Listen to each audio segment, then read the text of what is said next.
2016, we watched a little clip. A man called John and he gave us a little tip. This blue dot Texan, he really likes to yell, and most of the time it's two-tailed Donnie to go to hell.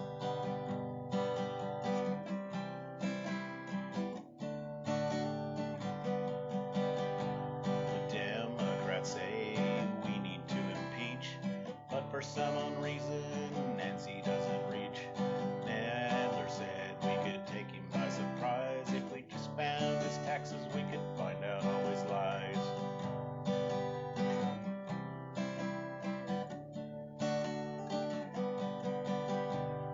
Now we call our congressman every single day, but now the money always gets in the way.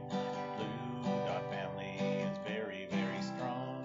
We all owe it to a man that we call John.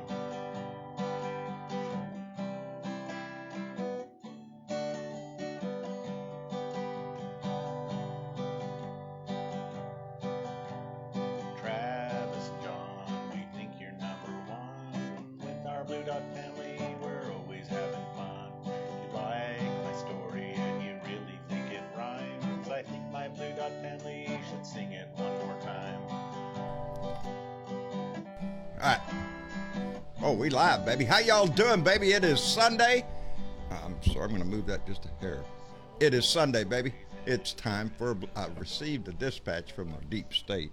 It's right here on my secret pad to had the agenda of our meeting tonight. How y'all doing? I'm so glad y'all showed up, baby. Sorry for the delay again. We had a little technical difficulty again. We went live, and the only one that we were broadcasting to was Drizzle Snizzle on Periscope, I think. Yep. And so we had to back down. Travis had to reload everything again, and we got Facebook back on. I wish like hell I could look down there and see our YouTube family, because we sure do miss them during our Blue Dot meetings. But October, shit, that's going to be a long time. Anyway, I hope y'all had a good weekend, enjoyed everything. I know Andy Paguda did. It was his birthday today, so I'm wishing him a happy birthday. And it was a pretty good weekend for us, I guess. We had company today. As a matter of fact, she's still here. Miss Deborah's still here visiting with Mama. And so I was wandering around this morning, and I seen Donnie. I seen Donnie out there on his way. He's leaving the Bedminster Bribe Collection Center there in Bedminster, and heading back to the White House, so we can all rest easy that they're here. But I want to thank Stephanie Dean for coming in. Betty Brown, I seen you in there coming in, darling. Gene Well and Gene Shankly, I seen you in there. And Virginia Woody, Pete Briggs, baby, and Jimmy Swanson. How y'all doing, baby? I'm glad y'all stopped by. Anyway, yeah, I seen him on his way to a helicopter there. He's going to get on Air Force One, or he got off the helicopter, going to get on Air Force One and go back to Washington, or Whippy. And so, he had to stop and talk, run his mouth a little bit, shovel some shit out there. And always remember, I will be the greatest president that God ever created. That's what he said. I don't think that's panning out too good. Anyway, he was. I noticed one of the reporters asked him about gun legislation. Going back, gun legislation's big in the news here. What's going on? What are you going to do? Blah, blah, blah. And he used the term specifically several times during this little chit-chat with the news there. We already have great background checks. We already have great background checks. He's running that line 3 or 4 times. Well, we're going to look at it, the Democrats, if we can come together and blah, blah, blah. But, we already have great background checks, and we're going to work together and see if we can come up with bipartisan. But, we have great... He kept playing that same tune. So, you know what that means, right? Yep. And this little 10-day vacation, he called it, his little hiding game there, that he went to go lick his freaking wounds after everything he screwed up. I have a feeling somebody was in his ear, and I have a feeling that somebody was the National Russian Alliance, the NRA, the scumbags who sold out America to side with Russia and to buy off every politician within sight. That great American institution of shit. I hate the NRA. I really do. They're nothing but a bunch of scum suckers. Did y'all see what Wayne Pierre? He wanted a freaking mansion for his safety, of course, because of all of us libtards. He has to be afraid of us and all that shit. So he wanted the NRA to buy him this freaking mansion, like, I don't know if it was $8 million or $30 million. I think it was 30. I don't know, but it's disgusting. They should lose their tax exempt status. They're not a non-profit, baby. They suck it up. But I think they were in Donnie's ears, so you can bet your ass he's not gonna be for any more. He's gonna give us barely whatever they can scrape by to appease the public, to get their mind off of this till the next one. And the next one's coming, and it's a series of bullshit that we see it after every mass shooting, after every killing like this. We get the same dog and pony show that you could just about predict what the hell they're going to say next time, but it's infuriating. That and all the other freaking lies and shit that he came rattling out there. It used to be a time that whether we were Republican or Democrat, we had a prerequisite for who took our house, who sat in our house. Honor and integrity, a moral compass of some freaking sort. But all that's out the window nowadays. That doesn't mean shit anymore. Has it changed the political horizon forever? God, I hope not. Jesus, I hope not. What are we in for if this becomes the new normal? It's I got excited. I don't know who the guy was because I lost it in my iPad somewhere, and I didn't remember the guy's name, but some Republican who switched from Republican to Democrat in this little speech that he gave, saying that he could no longer support this idiot. He didn't say idiot, but that's what he meant. But I think we're gonna expect to see more of that, because it's becoming downright disgraceful to describe yourself as a Republican. I don't know who those people are that showed up at his sold out rally there he had in, where was it, Manchester, up there in New Hampshire, where everybody had to go, and nobody could. You had to applaud for the great leader at this rally he had up there that was supposed to be an energy speech, and it was anything but. It was just another campaign rally for him. Everything is a campaign rally for him. Pull shit out of his ass, and that's it, baby. You get, and that's what these guys were. You want to make some money? Hey, you want to lose money, because if you don't come, you're not getting paid, baby. So jacking with a guy's time there, just to appease this asshole. Because guess what? If they didn't pay him, they wouldn't show up. There would be nobody there. But he was bragging about how big this crowd was there to the reporters there on the tarmac out there, and yeah, it was bullshit, because there's pictures floating around where his last rally, where it was empty seats all over the place, and they have to force them all up there to make them look like they're, I don't know where they're digging these people out of the woodwork that show up at his rallies nowadays. It's plumb disgusting. Anyway, how you doing, Velda? I'm doing pretty good.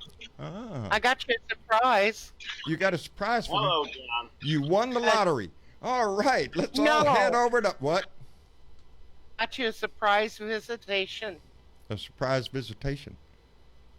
Pookadoo. Hey, John. Say hello. Hello, I see Fookadoo. Who is? I'm sorry, darling. I don't know who Fookadoo is. Yeah, we didn't tell you for a reason. This is the. I'm the one that sent the Trump baby. Oh, you're this lady. Oh, hey, how you doing? Yeah. How you doing, darling? We really appreciate you. Know it's being displayed proudly on our set, darling. We appreciate you stepping by. Well, I don't I'm know gonna who make that you is feel. still. What's the name? It's Jackie. It's Jackie. Jackie, and she goes by Fookadoo. Okay. Yeah. I'm good now. Yeah. Okay. Leo, did you? I'm gonna tell. Yes, Hi, ma'am. John. Go. Can I tell you a little something? Yes, ma'am. Go for it. Okay, I couldn't help it, but I bought you another toy, and they're being sent to you. Another You're toy? getting No, Another 12. Jackie Another talking to 12 you. Oh, you got me another 12 of them. Well, good, because we have now, and mind you, for those of you listening up waiting for a shirt, shipping costs, so we got a bunch of shirts here, and we're going to have inside with the shirts are going to be a rat's ass, is going to be some of Thomas Morgan's art. If y'all have been paying attention to me, I've been spreading his art around. I love this guy's art. Oh yes, our own Picasso of the Resistance. Oh, one more thing too. There's a Moscow Mitch T-shirt coming your way. Oh, outstanding, darling! I love you for it. We will distribute those out. What you do? We've At got. some point, if you want to message me, I'll be glad to give you my address. I don't ask for things, but that's one that I would ask for. What? We'll make sure you get one, Leo. I can't stand that son of a bitch, and Yeah. Lord God, I wear that thing out on the bike and just let these fuckers down Hey, here go there crazy. you go. There you go. I don't blame him. John, you got a new word down there, by the way. What's that? Did you know? The word is Texodus. Yes. Do you know what that means? I love it. You know what that means? I Buddy? usually It's a call Mitch Texas. McConnell Mitch the bitch. Mitch the bitch. He is. Now he's got a lot of nicknames. Now he's got Moscow Mitch, he's got Massacre Mitch, and what was it you just said? Oh, Mitch the bitch. Of course, he's been that for a long time. Who's the one that just put out the song called Moscow Mitch? Oh, It was more like Wipeout. Oh, I haven't heard it yet. I'll have to. Oh, I've got to find it for you. I'll send it to you. It's Yeah. pretty damn good. Yeah. I want to give a shout out, Buddy Davis. Buddy Davis has just started recording some rants, and he's doing a great job. He is doing an outstanding job because he's not only pissed off, he sings, and that's what he's done for a long time. It's his profession, and so Buddy's had a few albums put out, and so Buddy, that's right up his alley, baby, and so I hope you get a chance. If you get a chance, stop by and see him. Because he's worth it. He's worth it, baby. But that one the song I'm talking about came from Ben Folds, by the way. It's here in Nashville, but Moscow Mitch, and it's kind of like it's an instrumental mostly, but Moscow Mitch. You can make it sound like the Mickey Mouse song. Yeah, it is. Well, it might as well be a Mickey Mouse song because it's a Mickey Mouse crew up in there. This is something else. How you doing, Rick? I see you in this room, baby. I'm doing good. How you doing, buddy? I'm pretty cool right now. You know that. And we have you to thank for that. So every time I walk in here now, it's like your name crosses my mind. Thank you, Rick. Anyway, how you been doing? Not bad. Went out and bought a new car the other day. Oh, no shit. What'd you get? Yeah. Got a Nissan Rogue. When I traded in my... I'm okay with it. Traded in my CRV, my Honda CRV. My payments went down $90. Are you shitting me? No. Now, how did you like your Honda CRV, though? Because I loved it. Something soon. I loved it. I had a 2014 that I bought new in 2015, but it only had 7,800 miles on it when I brought it here from Hawaii. So it went for quite a bit. Yeah. Wait a minute. Rick Davis, where are you? I'm in upstate New York. From Hawaii? Yes. All right. Here's the big question. All right, man. Why? It's called daughter and grandkids. Oh, okay. It has to be a big motivator, baby, to make the move the other way. Same thing. Yep. Yeah, that's paradise, it. baby. It is. Well, in perspective, I've been to Hawaii a long time ago before it was probably the way it is now. Probably a different era, but it was beautiful. It was beautiful. It's one of them places. Well, that in my house was 8 miles from the lava flow, so that gave me incentive to move too. Okay. That's what you call motivation. Yeah, there's a little motivation there too. I want that. Yeah. Even though it had stopped, it was still motivation enough. Even paradise has a few problems, baby. By the way, your whole fucking island may blow up. What question you got, Jackie? Okay, it wasn't. I'm sorry. Okay, Leo said something about a Texas name, and nobody answered that. What does that mean? That Texas, what? It's Texas. It means there are 4 Republican representatives in Texas say right it, now Leo. that have Say said, it, baby. fuck it. That's right. Can't run against this shit. Not That's with right. this guy in that place. The Republicans are bowing out here in Texas. They're just saying, fuck yeah, it. And yeah, they're not going to run again. Blue, John. That's what I'm saying. That guy, I can't remember his name. He's in Iowa. He was the longest running Iowan Republican. Been a Republican for almost half a century. Well, you just had another one today from Texas. I haven't checked the news. I try not to get on the news You too much. look at the news. You got 4 down there right now. Yeah, a few days of the week. I try not to look at the news really hard. This morning, I just put on music. What's happening with the Senate now is what the House did years ago. They were all bowing out because they know damn well they're not. Yeah, I think that's what I'm saying. You can see the handwriting on the wall. The name Republican in itself has become synonymous with trash, with idiots, with dumb-eyed, with thieving. Bullshit. Yeah. John, here's a question. I was just talking with, when we were in the green room, I was talking with Aussie Dave. Right. And you know that they have a rather different political system than we. Yeah. They have more of a real democracy. Well, they have more, like a parliamentary system, similar to. And I think that has to be the focus of the dissidents now. After we win this thing in 2020, right, we've got to take our time to use it to get other parties involved so that we have to have a coalition government. You know, we have to have a government that's going to work for the people. Right now, what we have, I swear, and I say it all the time, is we have a regime in our house right now that is trying desperately and turning us into a fascist nation. That's they the only damn near succeeding, buddy. Yes, they damn near are, and it's the only thing that's going to stop that is y'all, you, the listener, this Blue Dot family, every Democrat, every liberal in this country, is the only thing that's going to stop that. But it's starting, and it doesn't even have to be liberals, John. It just has to be people with just a little bit of with common sense. There are Republicans switching over to Democrat for a reason, because the Republican Party has lost its way. It's tangled up so deep with the religious right, the evangelical Christians, who think they have a thumb on this country, baby. And I got news for them. They don't. People are turned off by that. We don't want somebody who thinks that they're going to come in and run your life, who you're going to pray to, what you're going to wear, who you're going to date, who you're going to marry, everything, baby.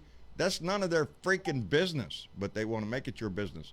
But they think they have a hold on this country, and they don't. The evangelicals right now are making it. Not only that, this looks so like 1929 Berlin. Yes. And I'm telling you, Donnie reads Mein Kampf every night just to get inspiration on what the hell he wants to do the next day. Are you sure about that? That would mean he reads.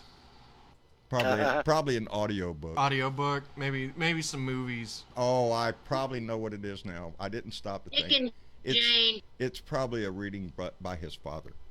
On reel-to-reel tape. Yeah, so, hello, Donna Bonacosi. I see you out there, baby. Happy birthday there, Andy. It is Andy's birthday today. Yes, it is. It is Andy's birthday, and I hope he's having a grand time today. I know he's got his grandkids over there and stuff, so I hope he's having a grand time over there. But happy birthday, Andy. Yes, Andy's. If you haven't heard of Andy Paguda, you can go by and find him on Filthy Mouth Liberal, and you can also find that name Biker Leo. That's Leo Sahaki. You can find him on Biker Wisdom. He comes out with his videos, so if you're not familiar with them, go check them out. And of course, we just called out Buddy Davis a little while ago. We got, I listened to have you seen Richard's rant here lately, Richard Anderson? I wrote to him, man, that guy is so sincere. I don't know why, John. Richard has blocked me, so no, I have not. Oh, well, I'm sorry. I think that was something a long time ago. I need to get that corrected. He's so sincere.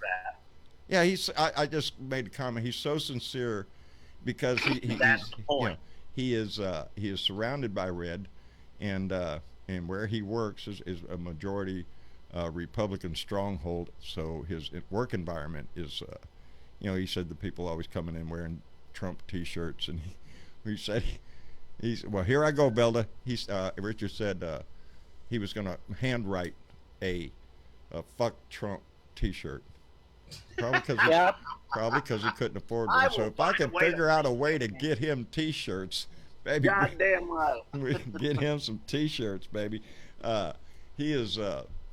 He just came out. His videos, because he works so much, have been cut back a little bit. But I'm just so inspired by him. Because I love him to death. But we were talking. We messaged him and said, "Want to wear that to work because you might lose your job." Yeah, that's yeah. Because that's how come I said I want to send him some T-shirts. You don't need one that says that out loud, but there's plenty of ways to say it discreetly. Yep. And by the way, John, there's one thing you didn't shout out, and I am so proud of her right now it because I've watched every day and shared them. Velda Snyder. If you haven't checked her out, she's up. And girl, that one's for you. That one's for you, baby. I'm sorry, Velda. When I was giving accolades there, I'm sorry. You need like a form in front of you just to remind you of everybody. I know it. I'm so sorry, Velda. But seriously, Velda, I like the way you put things. I like the way you frame it in a very... it's not as coarse as I am. I understand that. But you frame it in a way that really makes a lot of damn sense. It's like listening to Colbert at night. I get it. Get it. That's how come I... Oh, go ahead, Velda. I'm sorry. It's okay. No, wow. What? We like you, girl. I was going to say, that's why I encourage everybody to talk or speak their mind, because every one of us has a different paradigm. We look at the world through the eyes that we've grown up with, the knowledge that we know and everything. So every one of us has a different way of what we all perceive saying the same thing, but it's the way it's said and the way it, resonates with other people. And Velda, you got it, baby, I think. Yep, you're hitting it, girl. Yes, I do. John, I pulled a John. Well, what'd you do? You pulled a John. I like that. What'd you do? I'd go 10 minutes into a rant, and everybody's going, "We can't hear you." Oh, jeez. Oh, no. No sound. Oh, I did. I seen that one. I did see that one. And I laughed. I did. I got a good chuckle out of that. Yeah. And I went back. I went back, and I fact is, I did too. I'm thinking, y'all think this is easy shit. Nope. Ain't easy shit. Nope, this is not easy shit. So I deleted those two. On that road, there's one sitting out there right now that tells me every damn time Donna Bonacorsi comes and says, "Oh man, everything just cut out. I lost my sound." Donna. Something like that. I love Donna. I think we're getting stepped on by somebody, but oh well. I've been having troubles. I've been having little problems pop up. I didn't have my mic in the jack. Okay, that's on you. That's Trump's fault. Okay, that's you. It's Trump's fault. Here we was trying to throw you a life preserver, dig you out of this hole, but nope, baby, that was you. Okay. Let's try to go through this without making any of the references we all want. I've got a video. I don't know where it is. We saved it because I try to save some of them that I really screw up on. But this one is, I'm down in the shop, and I usually when I'm going to do a rant, I sing a little bit right before I go on. Yeah. I just get myself pumped up, and then I hit the button. Oh shit! Jesus Christ! I hit the button. It's something like that, except much more violent. Like right now. And Donnie over here took a dive right into the whiskey. But for some damn reason, no shit. I'm afraid to disturb his ass. There he is. No, I better not do that. I'll kick your butt with that sound. I like cramming him up there. When I do, I just like really shove down hard to make sure. Oh fuck it. He's not. We'll save his ass later. Anyway. What were we talking about, though? That was I was singing. We was talking about making mistakes there, and I evidently I had hit the button to start recording, and I didn't know it. And so I'm sitting there in the shop, and I'm going through my routine of what I'm going to do. Okay, I got this letter here. Got to do this and this. Okay, got everything there, and then I started singing. And as soon as that song was over, boy, I hit that button and just started into my rant. And boy, it was just, except I had just turned the freaking camera off. So the only thing the video is me doing this little I'm a getting ready thing, and then start my little song, and then next thing you know, the video ends. That's it. And I went through probably a good 25 minutes of good, angry, pissed off rant. And then preceded by some singing. And then when I went to go shut it off, I shut it off, and then looked up at the thing to make sure it went off, and it said recording.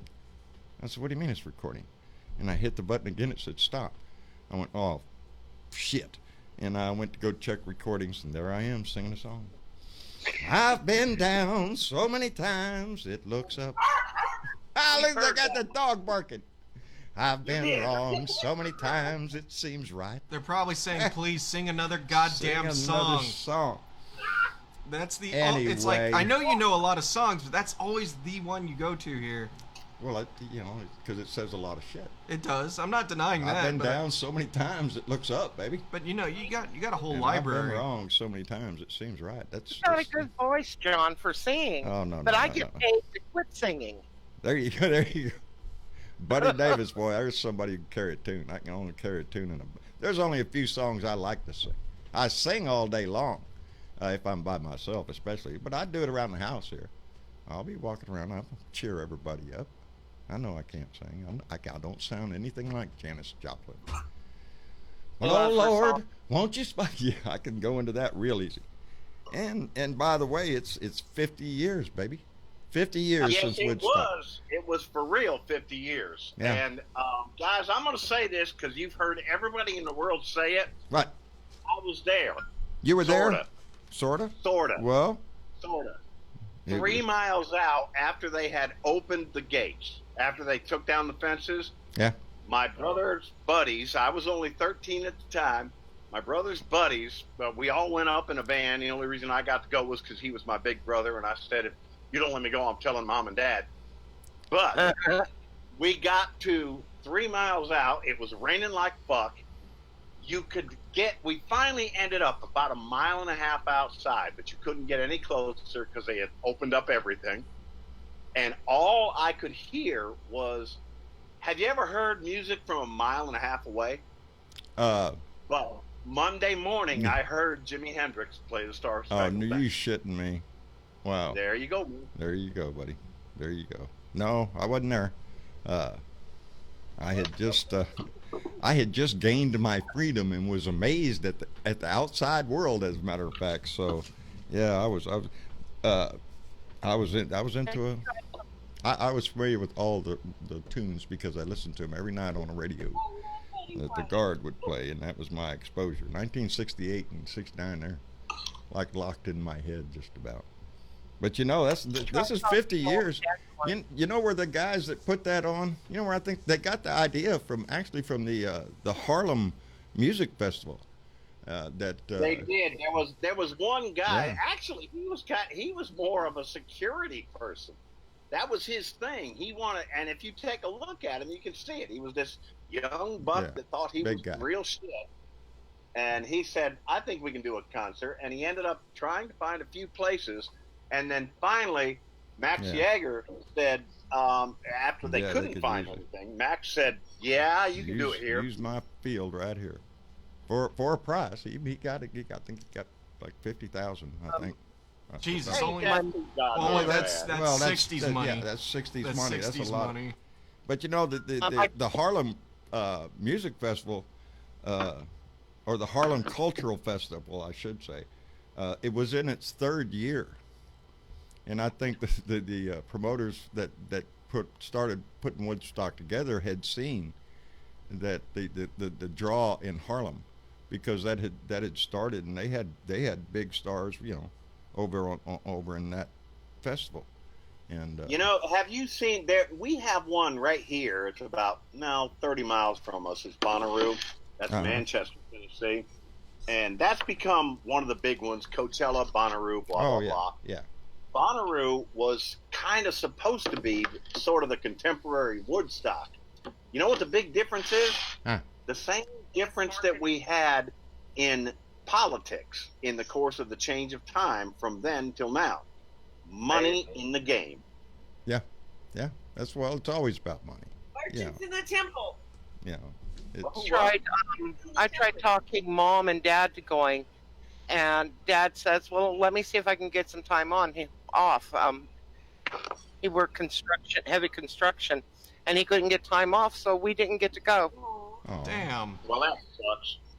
All right, since we're telling suck stories, I'm going to tell you my suck story. Here it is. I'm a kid. I'm a kid. I'm living in Long Beach, California.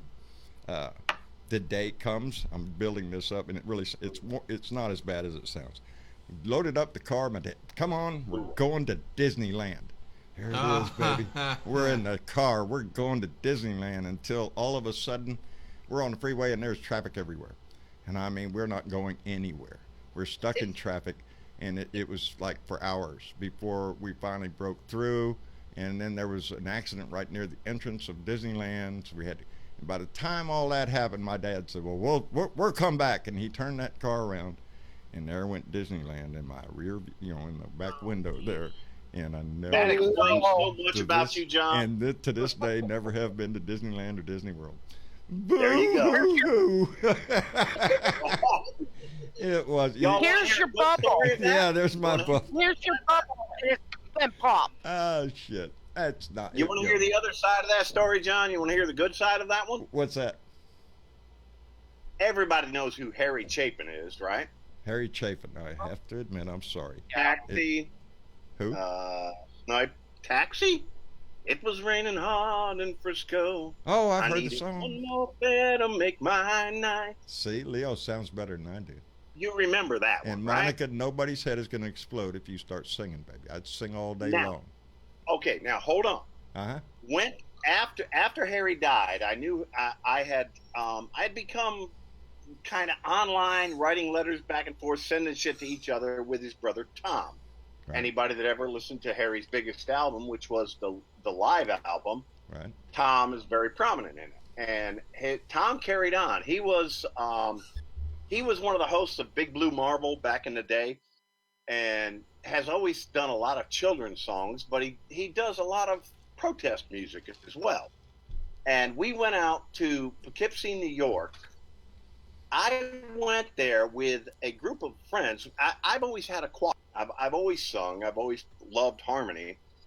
And we went out to his concert. I had told him that we were coming, and we were just off the side of the stage, and the whole choir was singing backup to some of the Harry songs that he was doing. Oh, no. And he looked down and he pointed at me and he said, and he just waved his hand and come on up.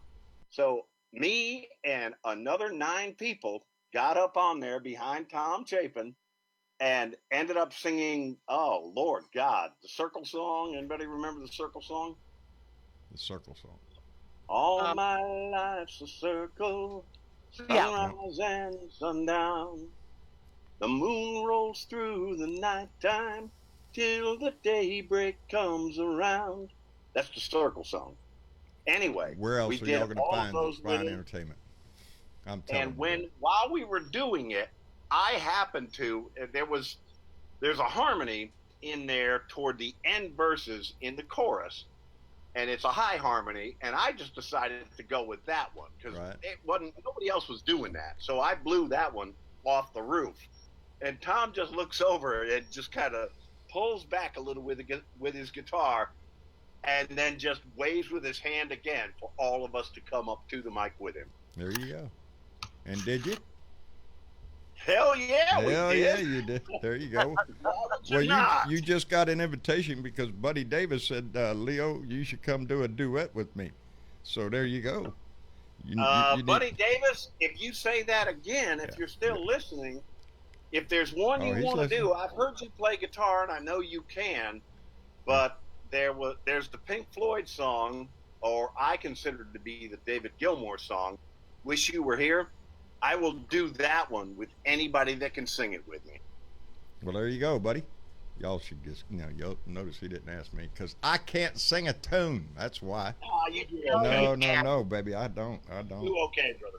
I by myself in my truck. I sound great. Ask me. I'll tell you. Just go ahead and ask me. I'll tell you. There is there's a better place to sing. If you've got yourself a Bluetooth speaker, you got a stairway in your house? Nope.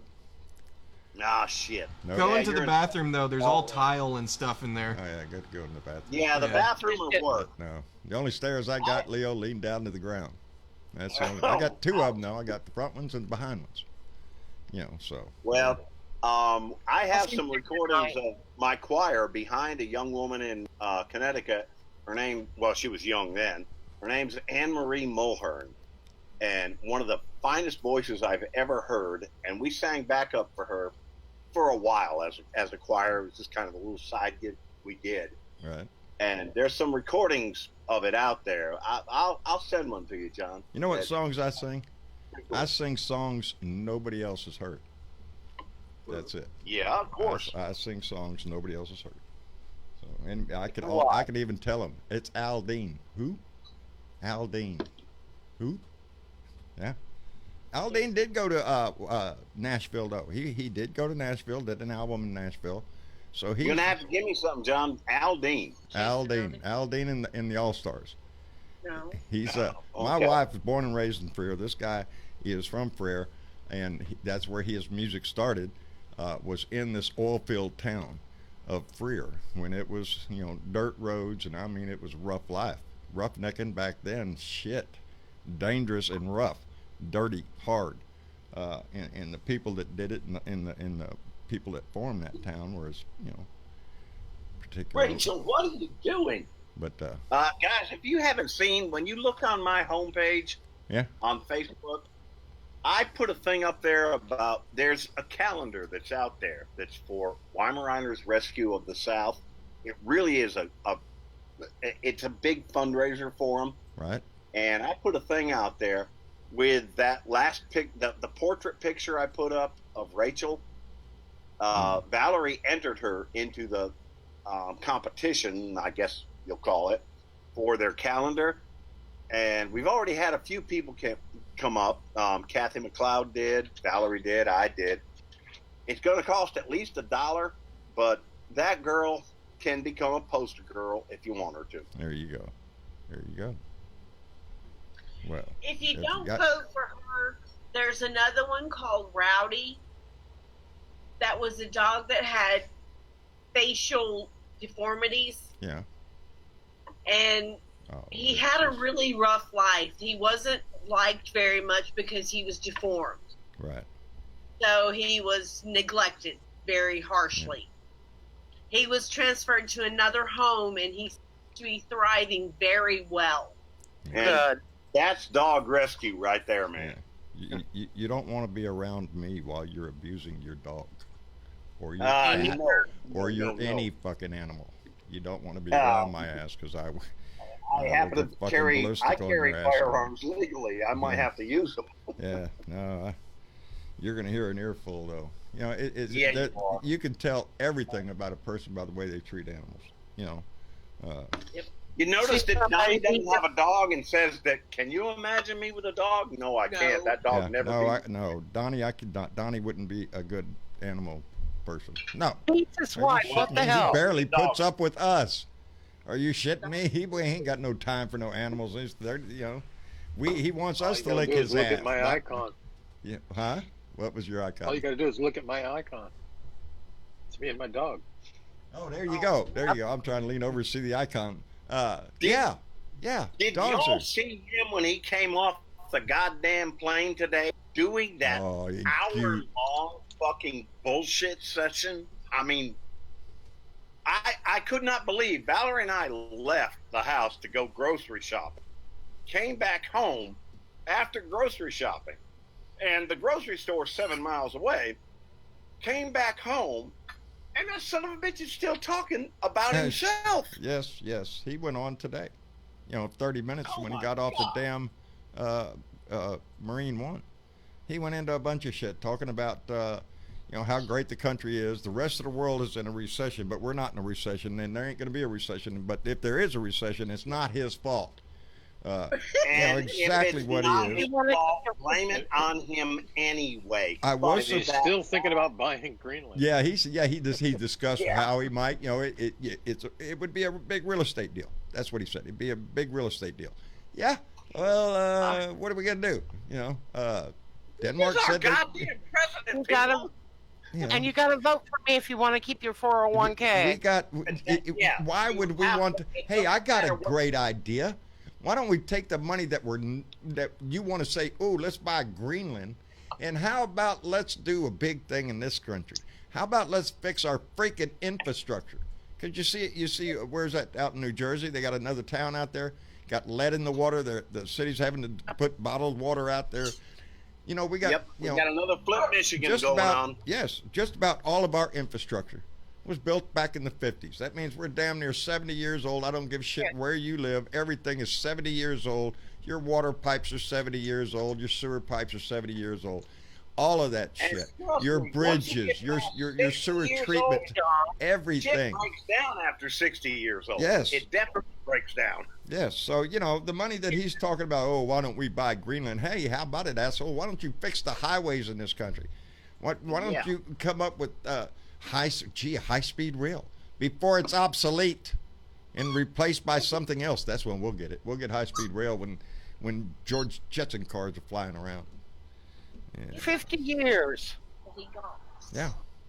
The Department of Indian Affairs has been swearing to God they'll get water out on the Navajo reservation. The water that they do have out there it's god awful. It's got arsenic and other stuff in it. It's not drinkable. There's the thing that, guys, here we're going down that road too. This is across the whole country. Water. This is across the whole country. Everywhere. I don't care where you live. Our water is getting fucked up. You know who don't got to worry about it? And then the bottled water companies come in and they just take the water. Yeah. They've done it in Canada. Yep. They've done it here in California. Put it in a bottle and sell it to you. And then pump it out, as John just said, pump it out in a goddamn plastic bottle that nobody fucking recycles. Nope.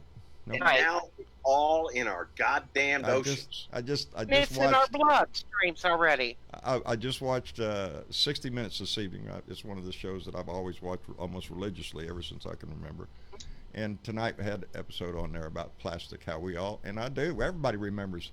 Plastic, greatest thing ever invented. It's going to solve the world's problems. It'll last forever. And we were right. It lasts forever. And now it's everywhere that you look. And they were showing scenes of you think it's bad here, of other countries where, of course, in the Philippines, where a whole river is nothing but garbage floating down the river and out to sea, and it all goes out to sea, and it ends up on the beaches of California somewhere. And in the fish that are absolutely in the fish and the birds and everything, and that great idea that we had of plastic is going to save the world. It might just be a big part in the demise of this world. So there's things that we learn, and we evolve on. At the head of the department that controls the EPA, we have a lobbyist from the oil and coal industry. Yeah. You look anywhere in this cabinet, you're going to find the same thing. Somebody in charge of something they know nothing about. That's Donnie's way of doing it. I did see something from Anheuser-Busch. They've got, how the plastic goes around the 6 cans. Right. Yeah. Pinched it. Yeah. So if it goes into the water, it will be turtle food. It will turn into food. Oh, well, that's a great idea. They're going to actually use those 6-pack holders? Yes. They're going to switch over to them. And I saw the post. And they could Valerie posted it, but if they're going to, great. Otherwise, they're still a bunch of goddamn sons of bitches. Because they went out. They sold out and moved out of the country. Mm-hmm. World of business, baby. They go where With every patriotic speech you hear of every candidate from either side, they always talk about it's American jobs come down. We have to fight for the American jobs and bring business here and blah, blah, blah. But in the back rooms of world affairs, it's all about money, baby. It's all about where it can be made the cheapest. And the American jobs they think they're losing are American jobs that Americans won't take. Right? Yeah. There's a lot of it. There's a lot of it. There's a place that is built. It's in Oregon, and they're bringing. I think it's either in Oregon or Idaho. They built this plant that takes in all the plastic, and then they turn it back into oil. No. Yeah, but then we're still going to burn that, and it's still going to be fucking carbon rich. It's carbon rich. It's all made. Yeah, I can understand that because all you can't have plastics without oil. Petrochemicals is that's like I've said before that you're never going to get away from oil because oil is in a lot of the products we use, and so you're never going to get away with it. But we need to remove the vast majority of use of it. The gasoline in our cars, the that kind of pollution. If they're better, exactly. If that didn't make sense, we'd still be in a horse and a buggy. About the only thing that I can see that cannot go without, and I don't know when it will be possible, and that's semis. That's what? Oh, semis. Yeah. Well, hold on to your britches there, Builder. I still don't know what you're talking about. I've seen an electric 18-wheeler. Yeah. Did you know that UPS for the last 3 months has been doing one whole route of deliveries from one station to the next using automated electronic trucks? Line of yeah, they're gonna have That's what I mean. The most people, your job, probably the thing that's going to take your job away is automation. As things progress in the world, everything from the Alexa you use in your house to self-driving cars to, so many other things are going to be replaced. Semis. Think about that. That's how come eventually we evolve into the cartoon character that they show of aliens with the big eyes and the skinny little fingers because we sit on our ass all day and don't do nothing but with a keyboard. It won't even be a keyboard. It'll just be a thought or, who Reminds knows. me of 2020. 2020. Doing what? Song 2020. In the year what song? 2020, yeah. In the year 2525. If man is still alive. There we go. Alive. We're gonna sing a duet again. There you go, baby. Nah, I'm there. yeah. I remember that song. No, I do. Yeah. If I wait a minute, I can remember it. It's a come I say all the time. I'm getting screwed. I watched George Jetson when I was a kid. They said by the time this came, when I was my age, I was supposed to have a George Jetson car right now, and I ain't got it. So technology needs to step it up a little bit more there. Get this shit going. I want to be stop replacing humans and start enhancing what humans can do. Well, we're still better than you machines. That's how come I always say if you're looking for a gift or something for somebody, and because people like Leo and myself who I don't anymore, but I had a product. I had something I made. It was a belt buckle. It was a keychain. For Leo, for Leo, it's a wallet. It's a dog collar. It's a piece of leather. Sold 2 collars today. You got a choice. You could go on over to your big box store or something there and find you a good wallet or whatever, a belt buckle, whatever you want. You can find it there. Go buy you a good one. Probably get it cheaper than anywhere else. But meanwhile, we still have a planet that needs us to protect it. Well, I'm just coming at it from the artistic way. You're never going to find something better than an item that somebody put their heart into, that they enjoyed making. You can get anything cookie cutter stamped out anywhere, but if you have the opportunity, I'm just giving a plug to small businesses everywhere, baby. If you have the opportunity, go to your local fair or something, a trade or not a trade fair. I want to give you one something specifically. I want to give you one specifically. Fuck my leather craft and all of that. It's good, but oh well. Yeah. Going on to the one thing that's been conscripted by Americans pretty much everywhere. Right. Is Native American culture. and you see that the dream catchers everywhere that are made in China, baby. Sure. Guys, the way that thing works is the energy the person putting into it creates it. Is how it does what it does. When we were on our trip through New Mexico, you know, I look for that same thing because I have one right down here at the street from me, on where the highways meet down here. We call it the local mall down here, where people come on this corner, and on every corner of the highway there's a 4-way stop sign there. There's people selling hay. There's people selling chickens. There's people selling dogs over there. There's people selling wood craft, metal craft. Some of the most beautiful mesquite. This one guy does huge doors. I don't know how much he's going to get for them doors, but Jesus, they're huge and thick and beautiful. But it was his hands. Yes, and his that's right. Energy that's right. You could see it in every detail of his work. Again, I just got 2 orders today for 2 more collars, very like the ones that I have on Rachel and had done for her parents. And when I make a collar, it starts as a piece of hide. And I mean really, literally, just a chunk of that cow. I'm going to piss you off, Leo. I had a job one time working for this old boy, and behind his shop over there was this 18-wheeler trailer, a container trailer. And you open the door, and it is loaded front to back with leather. Different kinds of leather, different colors of leather, different thicknesses of leather, different. Man, everything. Now, there was a guy that on this corner down here that did leather work. As a matter of fact, I got several of his pieces he made for me. I asked my boss, what are you going to do with all this leather? He said, I don't know, probably sitting there and rot. I said, well, you know, there's a guy down there, he looks like he could use a hand. He'd probably use some little leather.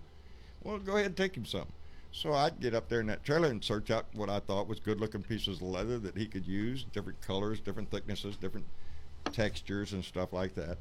And I just stopped one day and I said, hey, buddy, here, I think you could use some of this. And of course that day he gave me a little what was it? I think it was a cell phone case or something that he had made. And but I took him a shitload of leather, Leo.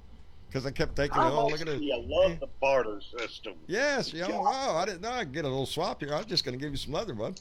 I told him, I said, my boss got a tractor full of this shit. By the way, John, I'm going to call you out in front of everybody. Go ahead, bud. Call me out. You still owe me a belt buckle. Yes, I do. Yes, I do. Yes, I do. You know where it is? It's sitting right out there on my damn,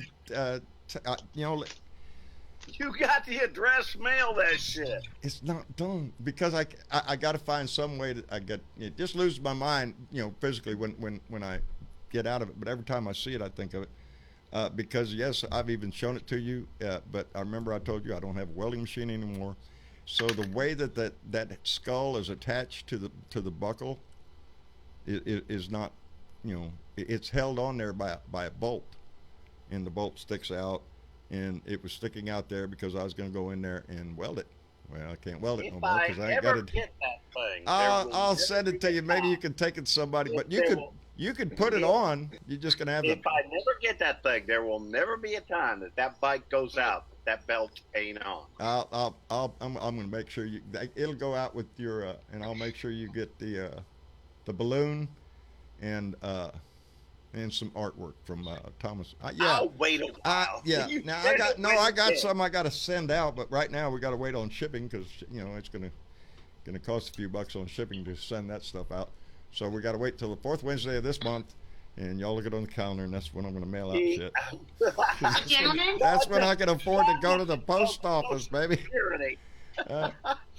You just invoked Social Security. Yes, I did, baby. That's what you live on around. That's what you pay the bills. By the way, I am going to get hit by $400 a month on Social Security because I have a company out there that still wants to pay me for what I want to do and what I know. And I am going to get hit for $400 a month because I made a little over what they said you're supposed to. Be thankful that's all they do to you. Yeah, I know. Because they could do a whole lot more. They can do a whole lot, baby. They are very powerful. They're one of the, yeah. And here we have, now Lindsey Graham came out again today saying. Leningrad, Lindsey, really? What did he come out and say? If we're going to do veterans benefits, we're going to have to cut Social Security. Bullshit. Bullshit. You hear everybody, you know, let's have a chorus of that. Bullshit. You know, that just, you know, anytime they start talking about cutting Social Security and Medicare, and they do often, you can tell, that's what I mean about a fascist nation. They're not interested in the citizenry. You and me, the working people out here, they don't give a shit whether you live or die. Just go to work, produce as much as you can, pay your taxes. When you die, oh, well, there's somebody else just born to take your freaking place. Give us the fucking money. Yeah. And it pisses me off because just the other day I saw a little article, and it was, I think I mentioned it the other day, about celebrity or multi-million-dollar bomb shelters. You know, you got to think to yourself sometimes, a lot of people don't go give a shit if the whole world goes to hell in a handbasket. They've had enough money to go build one of these underground bunkers that their they can, 401k. Yeah, okay. Yeah, that's their 401k, baby. They don't give a shit if it blows up. They've got enough money to build a mansion underground you wouldn't freaking believe. Wow. It just, you know. Simple. Fuck those guys. That ain't us. Yeah. That ain't Bernadette just gave Lindsay a new name. Bernadette did? Leningrad. Lindsay? Lindsay, yep. Yeah, I swear, since he went to Russia and came back, he came back a new man. He came back a different person. Somebody tell me why that is. That he all of a sudden, you know. What's her name? Bernadette. Bernadette. Where's Bernadette? Gave what new name? Lindsey Graham. Yes. It's now called Leningrad. Oh, yeah. Yes, Brad Lindsay. Perfect. There she is, the lady we're talking about. There you go. Bernadette, are you in there, baby? Mic's off right now. She'll catch on to the fact that she'll figure it out here. Just when there's a little lag, it'll get to her. There she is. Here I am. Hello, Bernadette. Hi, I can see you talking, but you're not talking, honey. What do you call Lindsey Graham? Leningrad Lindsay. There you go, baby. That's what they would. Travis, I know you're listening in, right? Yeah, I'm here. What's up? I knew you were. I got to give you props for riding the green room and understanding. I get it, and you're doing a great job, man. There you go. Doing my best. It's not the. Honestly, if I wasn't up here doing this, I'd be downstairs working on not necessarily a more important thing, but I got a release date now on that thing. You put it up on Facebook today, right? Yes, I did. All right. If anybody's seen my Facebook page, you got a snapshot of the Naruto run. The what? The Naruto run. Am I Run, saying it John, right? run. That's what it is. There's a picture on my Facebook page now, and it's all it says there's a shot of me doing Naruto, and it just says 8/21. Yep. 8/21, which is this coming Wednesday.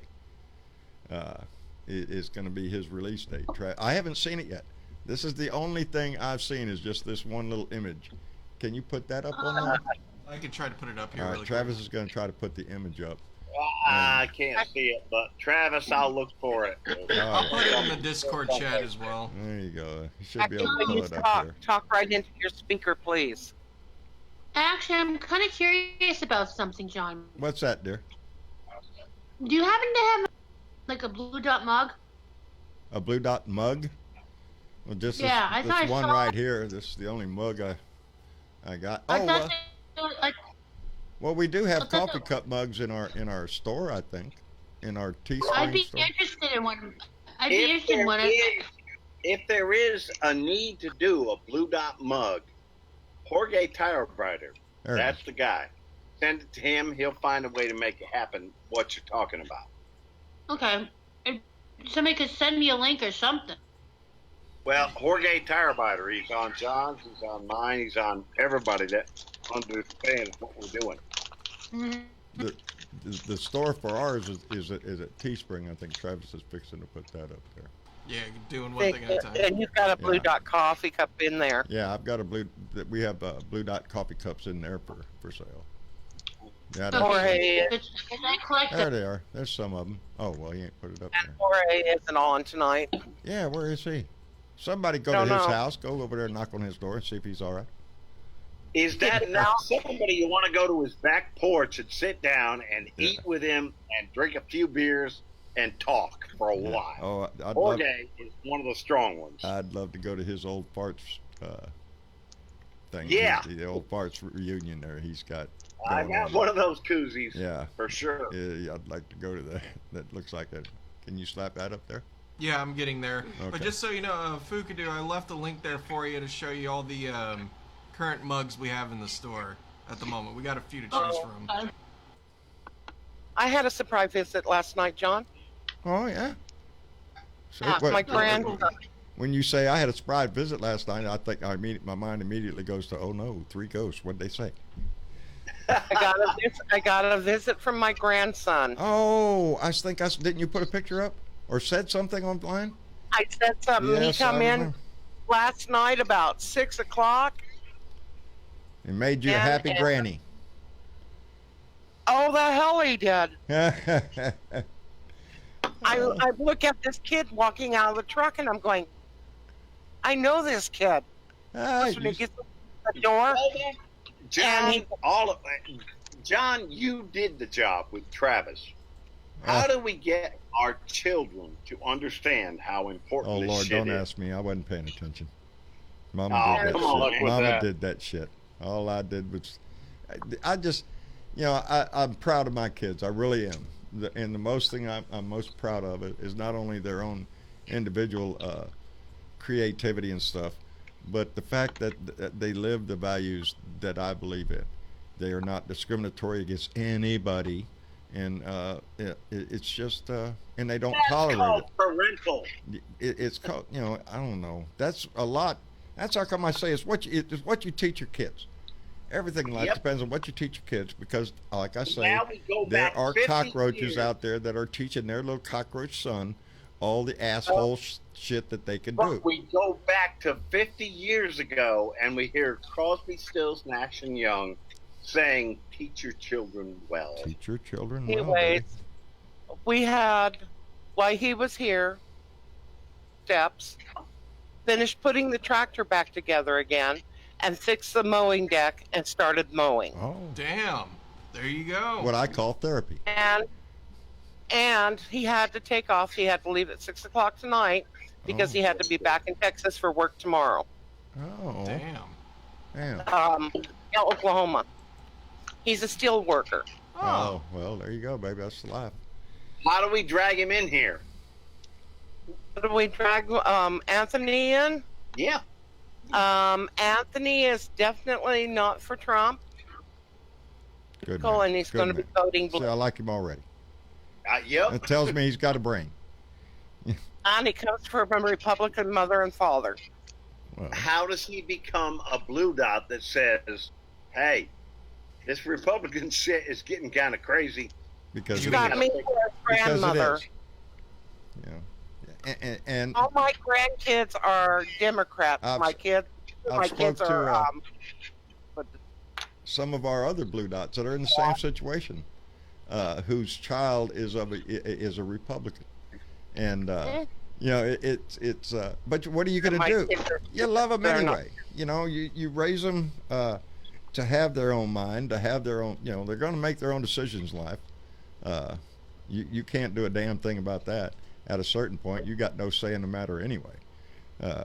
Well, you shouldn't have a say, but John, now going through that, remembering, please, that I have a transgender child. Oh, so, there you go. How do you make them see that, look, I don't quite get it the way you do, but I get it. and we can make this better. I just want to make sure that they have the proper guidelines. What is and is not tolerable in our society. It's. I believe in evolution. Everybody knows, where I stand on that stuff or on religions. I'm an evolutionist, and I have a kapok tree out there, and I show that to them. That's evolution, baby. Those spines, those huge thorns that stick out on the side of the trunk of that tree, that we just, it's a dangerous tree to be around, but that's there to keep from being eaten, and that was that plant evolving into something that could grow without being eaten by some dinosaur that just come along grousing in the grass. You put that in your mouth, you're going to get a whole bunch of damn thorns in your mouth, big ones, and but it's like anything else. It on a grand level of evolution or in our own lifetime. That old saying, when you know better, you do better. And we know better now. And we're putting up with this bullshit every day of this disgrace that's in our house. And every day that man is a living example of everything you don't want your kid to be. You don't want that kind of shit. John, how do we get beyond the selfishness? That's the thing I'm looking for. How do we get beyond my own interest? I get my own interest.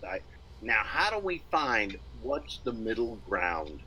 What's the one that my son, daughter, whatever? Well, we have a society that recognizes that what every, we have economical ladders in this country, or on the ladder here, everybody's going to fall in on how much do you make a year and all that shit. And the problem in our country is that the greed at the top has taken so much. The middle class has shrunk to almost nothing.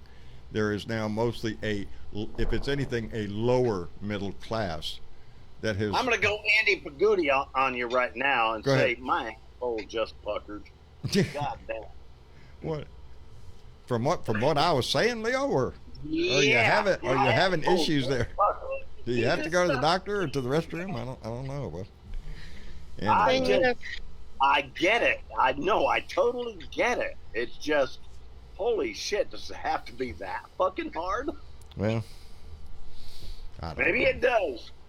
I don't know. I think everything that we do depends on how you're going to do. You wake up every morning making decisions all through your life, and at some point, when you're down at the bottom, and you're having trouble doing anything, except tread water, and I don't make any bones. That's where I am, baby. I tread water. I'm not going anywhere anymore. Yeah, I'm lucky to hang on to my house. I'm lucky to pay my damn bills every month.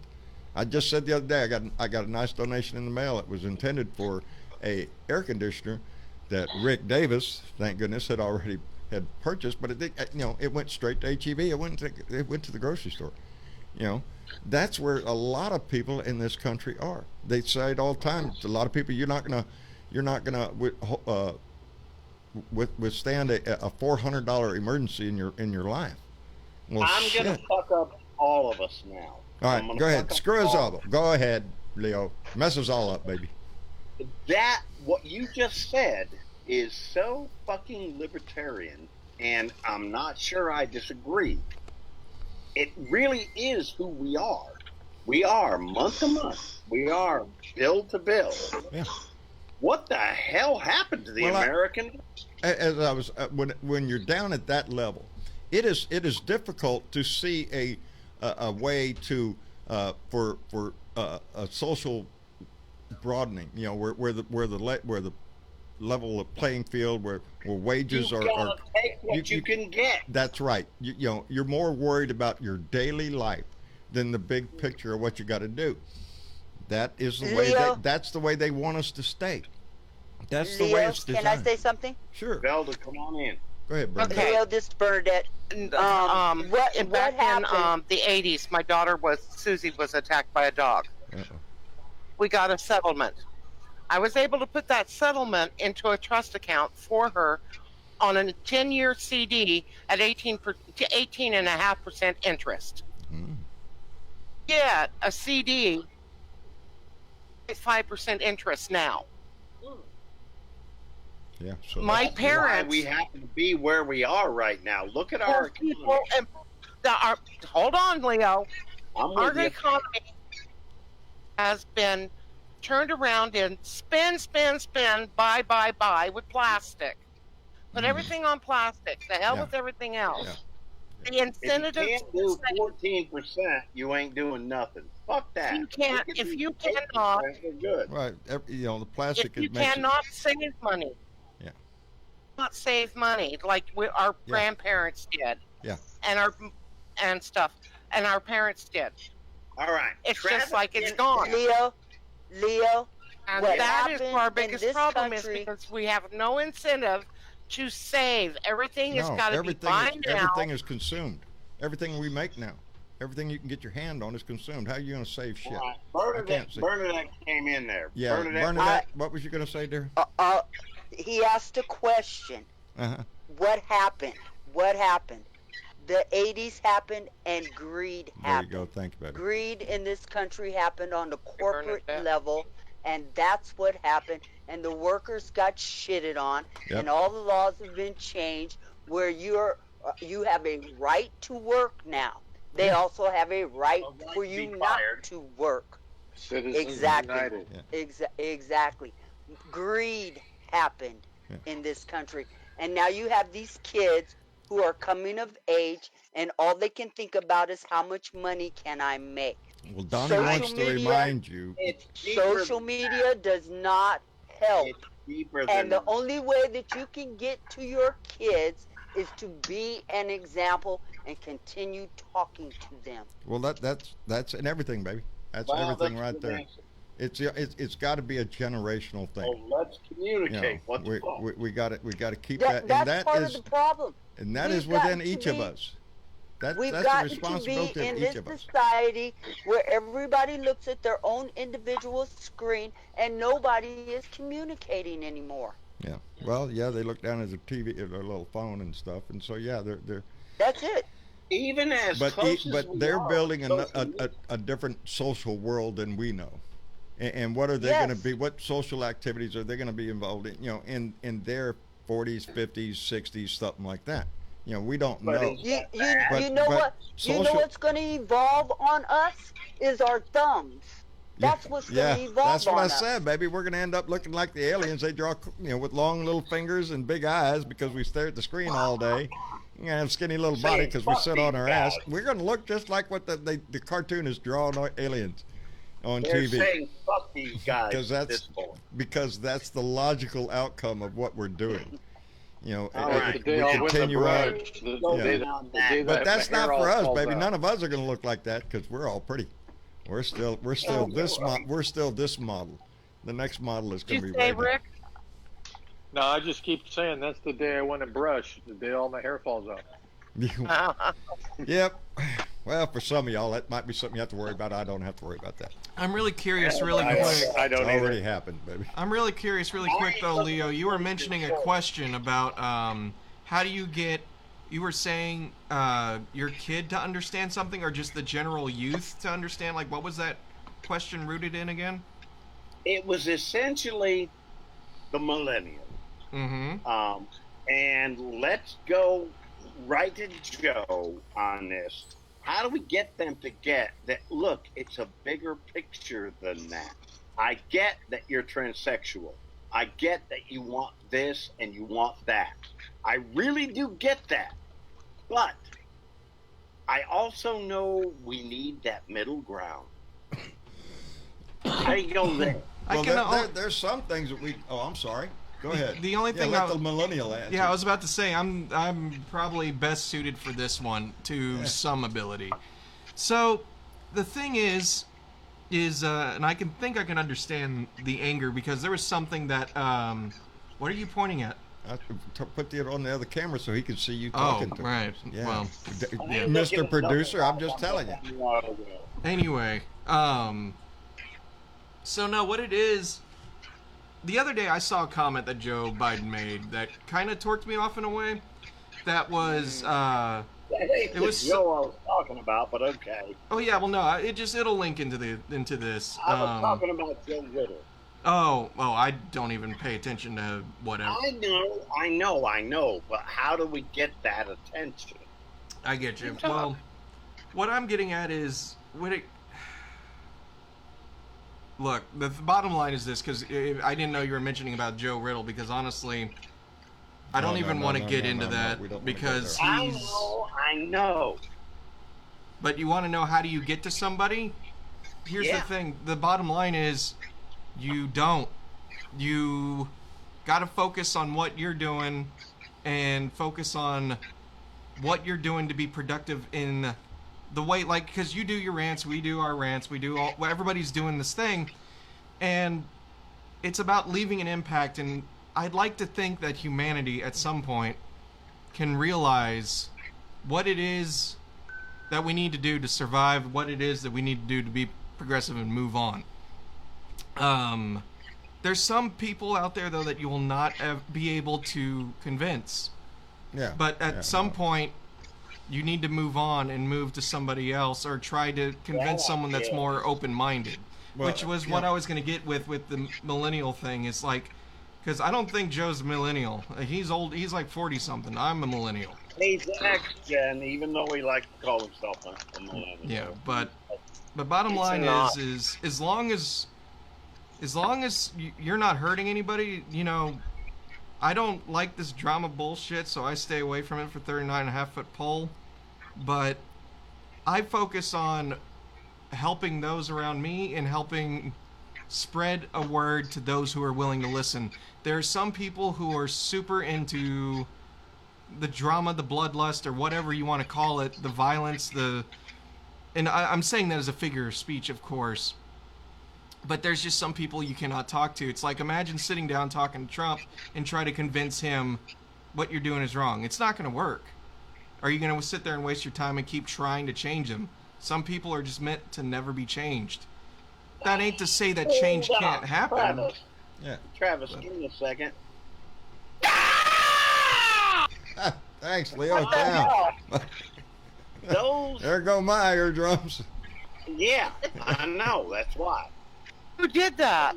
The whole thing is, I get that, but guys, did you ever see any change that wasn't incremental? Well, let me tell you something. It's well known that the most difficult thing in life for anything is change, regardless of what you're talking about. Here we're talking about world politics, but if you were talking about the blue jeans you wear, the shirt you wear, you know, it's topic. Right. It's well, wait a second. I just had a thought and I dropped out of my head, and there I go again. Well, while you're recollecting that one, how do we get to where, that wider spectrum is far more important? Oh, change. But every day, it still gets down to local. Well, part of my job at one time, I was called. Keep saying it. A facilitator. I was a facilitator for a long time, and that's just a neat word the government uses for get you in there to be a cheerleader, which is probably why I don't have a problem trying to speak to people, because resistance to change is common throughout life. It doesn't. When things change, you don't want them to change. You want them to stay the way you like them to stay, and change inevitably happens. But the resistance to it is generational, and it's always going to be that way. But to motivate the young people, you have to look at what they're interested in, and one of the biggest things they're interested in is having a world to live in. And so a big part of their motivation, I believe, is towards the environment and social justice. So why are we not pushing Jay Inslee more than we are? Well, it's not who you push; it's who the crowd is going to go to. It's who makes the appeal. Inslee is number. Yes, go ahead, Belda. Got to remember, we had the civil rights movement. Yes. Look how long it took to turn that over. Resistance to change, baby. and you're talking about a major then change. Then we had the gay and lesbian. Look how long it took for that to come into, and it's not done yet. Yes, that war still continues today. The equality. You also have to remember preach that when you read that Constitution, we the people, that's all of us, baby. And anybody who tries to put an asterisk on anybody else, well, as the Bible says, you're going to hell because you're judging somebody else based on shit you don't know about. That goes back to my Christian beliefs, and y'all hang on way too much to the goddamn Old Testament. And not nearly enough the words that Christ actually said. That's the Old Testament until God went to anger management school and come out the other side. Exactly. You know how I'm doing it. Stop killing everybody. You know how I'm getting through to the kids. I've got both of my grandkids that are old enough are now registered to vote. They didn't know that's what they were doing. And they also don't know I'm picking them up on the voting day to take them to there you go, Rick. Vote. Good man. That's two new people that never voted and didn't know how to vote that now know how to vote and will be going voting. Yeah, Rick. 18 and 19. Yeah, 18, 19, yeah. Dennis Valadez's older daughter, Destiny, is going to be, or she did, turn 18. She'll be voting in her next in the next election for the first time. Where are they? They're in San Antonio. They are. More Texas Blue Dot. Then I've got a blue dot and we're gonna turn this state blue yet. I'm telling you, people. This state is not solid red. I have. Biggest thing that my kids, the millennials that I know, learned about the environment. I can't. And they should be, but John, back to that.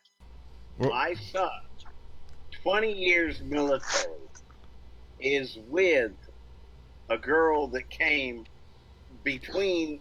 She was born in El Paso, so she's a citizen, but really, Juarez, Mexico. Now we got to bring those all in.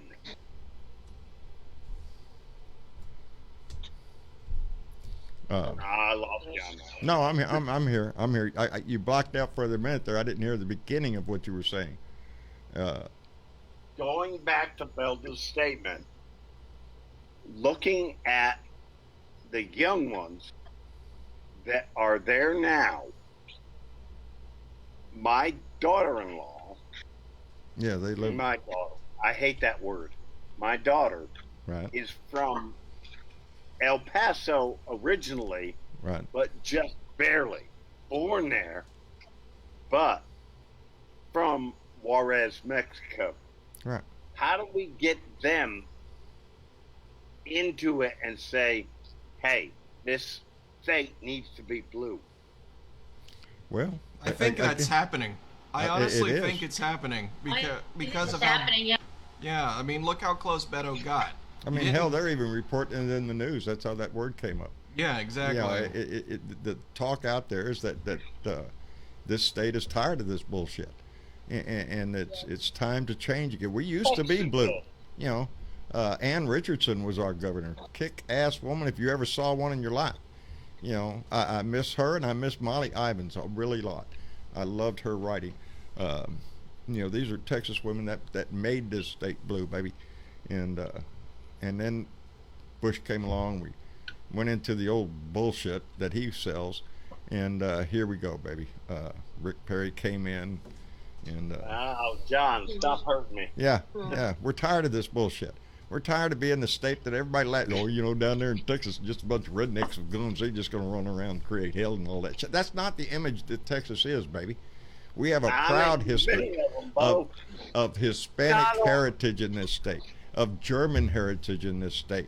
This state was. That's why I love Texas, baby. If you go all around this, up in Schulenburg, baby, you go up there and that's the best sausage. That's where the Germans came. They settled there, and it's reflected in the local cuisine. You know, it's not all about barbecue briskets in this state. It's not all about tacos. It's about everything in this state.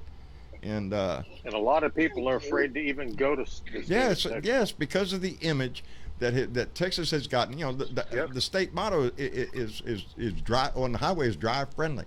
You know, it's a thing in Texas to wave to people you don't know. When I go from here to HEB over in Mathis, there's a single 2-lane road about 10 miles away. Baby, if there's another vehicle coming the other way and my hands are on the I wave. How y'all doing, buddy? It's just a thing you do to you know, your neighbors. That's what I mean. It's in everything we do. You know. You stop for the funeral processions? Yes. Oh, God, hell yes. Not only that, I take my hat off and let everybody see my bald ass head. You know, because it's what you do. It's what you do, baby. And not everything you have to do makes you feel good, but, you know. Yeah, you have to stop. And they should pull your ass over if you don't. You know, it's a sign of respect for anybody. Do unto others as you would have them do. That's right, baby. That's that's the basic bottom line. You know, it's the line, just that line, that every religion teaches you is to treat others the way you want to be treated.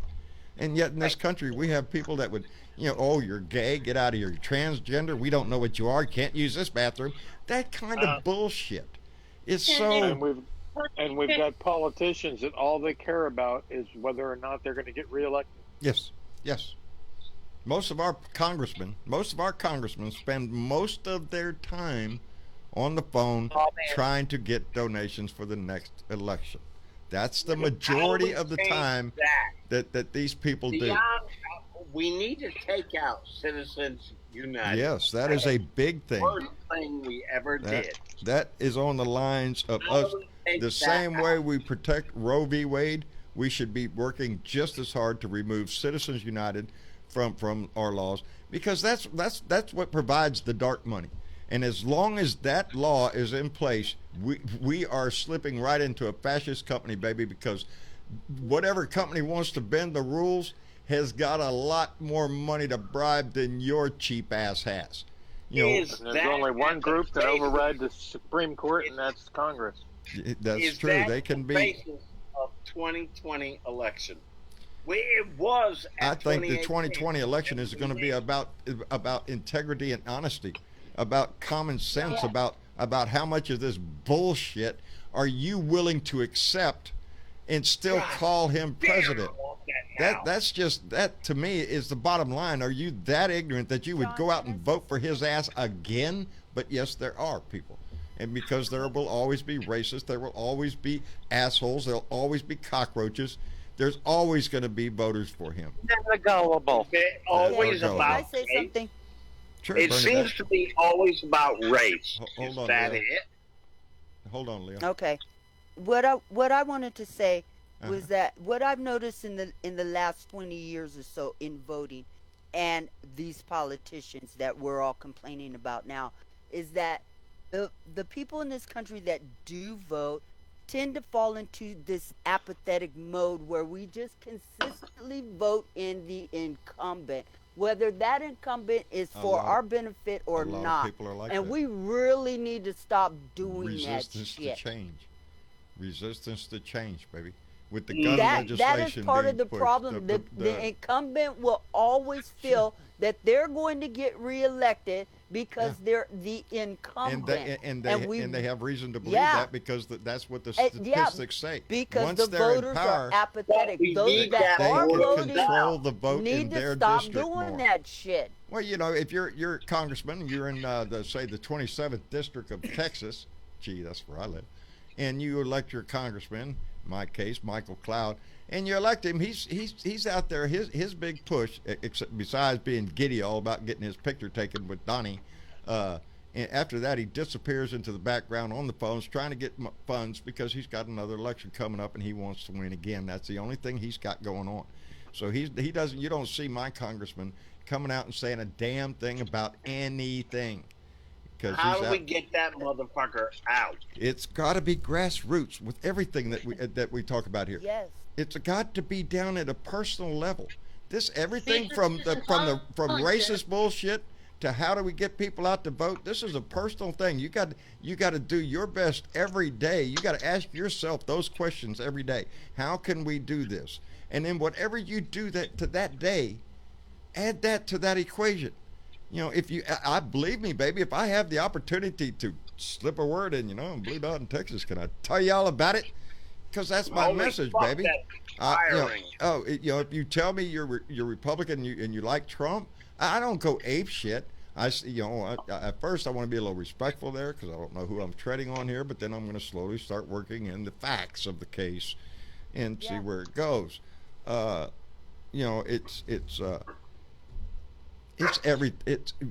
the answers to all of these questions. The answer can be found in your own life. Is how do we change this? We change this by coming together, by unifying in our beliefs. It's the way this country has changed throughout its history.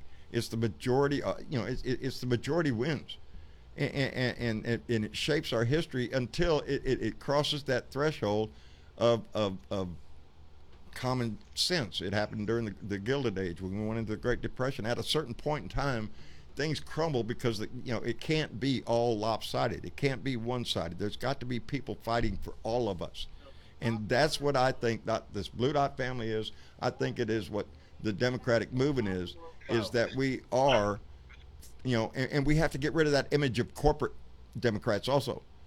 We have to have a party that is working for the citizens of this country, and that have common sense. I say it all the time. We could cut the defense budget by a whole lot, pay our soldiers more, cut the defense budget, and start repairing the 70-year-old infrastructure in this country.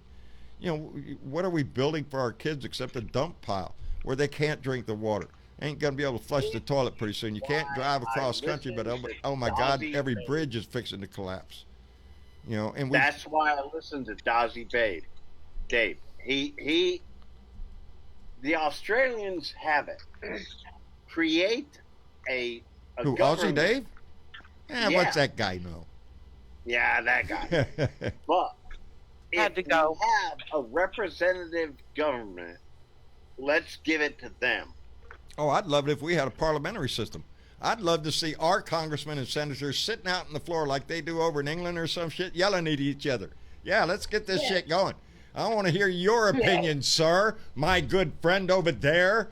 And that's what's missing a lot in our own Congress. It's in the movies and all that shit. Mr. Smith goes to Washington and shit where they show you on TV where some guy stands up there and every once in a while on the blue moon, one happens that stands up there on that damn floor and starts calling out bullshit for bullshit and not being worried about being politically correct or whatever the hell you're saying.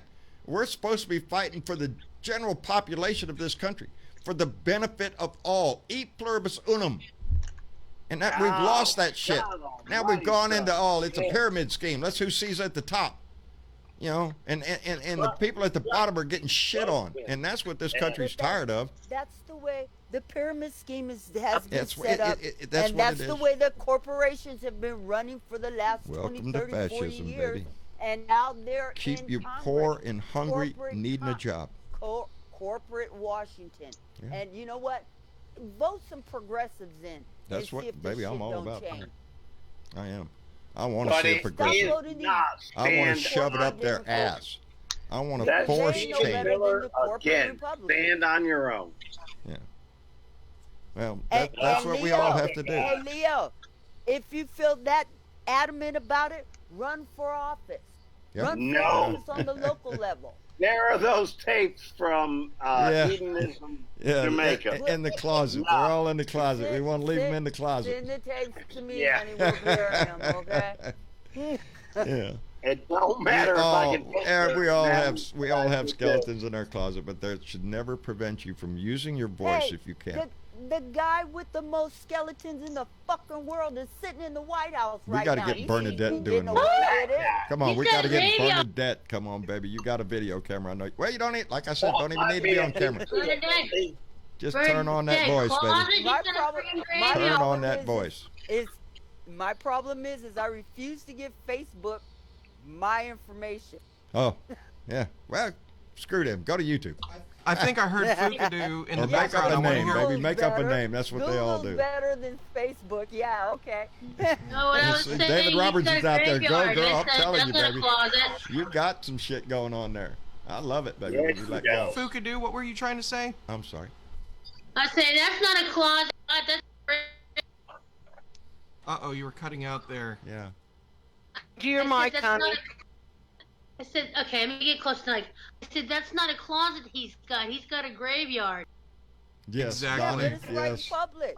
Yeah. It's right in public, and he lets everybody see that shit, and yet he's still in office. Isn't that amazing? We can't even impeach this asshole. Because you're right. How the fuck did we do that? How the hell did that happen? We didn't do this. It was a perfect storm, and I say it all the time. Donald Trump got elected because the Tea Party and all that bullshit that you saw rise up against Obama, the hatred, you could see it in the streets every time they had a rally out there and shit. The signs that they would hold up, the disrespect that they showed to that man for the color of his skin, and they egged that on, and people like Trump tapped into that, fed into it with his birtherism and shit, and fueled that hatred that was out there. And now we see Russia came along and helped him. and that's right, baby. Russia come along, saw that opportunity, and pushed it right over. It is so important that every one of us pay close attention this political season to what stories you hear, and check them out, baby. Every time you feel that a person has run against your ideals, look at your ideals. And in the case of Trumpy, that motherfucker came against every ideal that any American is any about. living human But they ain't figured it out person yet. with empathy or for society or anything. He doesn't give a crap. These are the kind of people they want fascism. That's what they want because they make money. They live in the big house. They have the power. And your ass is sitting out somewhere working every day, poor and hungry. That's what they want you, baby. Poor, hungry, and needing a job. That you need that job. You need to stay on that job, baby. If you don't show up, you got to pay the bills, baby. Huh? Well, how do we?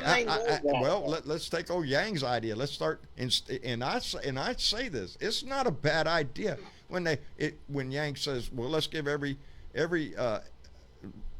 American over 18 years of age $1,000 a month. Yeah. That's basic living. There you go. Help you out. Now, if people say, "Oh, that's socialism, that's welfare," oh, kiss my ass. Do you see GE paying any taxes? That's corporate welfare. Do you see Walmart paying salaries enough? No, you see Walmart. Marcia just the other day told me how much Walmart makes in a day, how much money they make in an hour, how much money they make in a day, and how much money they make in a year. And it's astronomical. I hate what they've done with the American farmer. That's exactly what they're doing. Keeping you poor and hungry and needing a job. There's a system that it's the company store. Look. It's the only place you're going to be able to buy it cheap enough. Let me tell you guys a secret. Let me tell you guys a secret. What they're doing to America is what they've been doing to black people for the last 400 years. Well, Lord have mercy. Finally, y'all better watch out. We need to listen to that woman. They haven't y'all better watch out. In 33 years, the 1% that owns everything in this fucking country is going to own 100% of this country. Amen. If we don't stop it, if we don't band together as it's on track. They own 90% now. They own your job. About 33 years, they're owning the rest of the 10%. They own your and mortgage, those your that job, don't have, your health care. Will never have. They have everything in their pocket. They have raped this country. They have every intention to continue to Are rape we down this country. To Poland in 1986? Are we there? I'm not. Yeah, I'm almost. Not. Poland in 86 was when we started really turning around and saying, no, it ain't about just the country. It's about the people. You will become a slave to corporate America. Just live. Yeah. You live to pay, you work your ass off to pay your bills so you can live to die. If you haven't read that lately, go back and read that book. No shit, Big Brother, baby. 1984. It's here. By 2024, we're headed straight for that shit.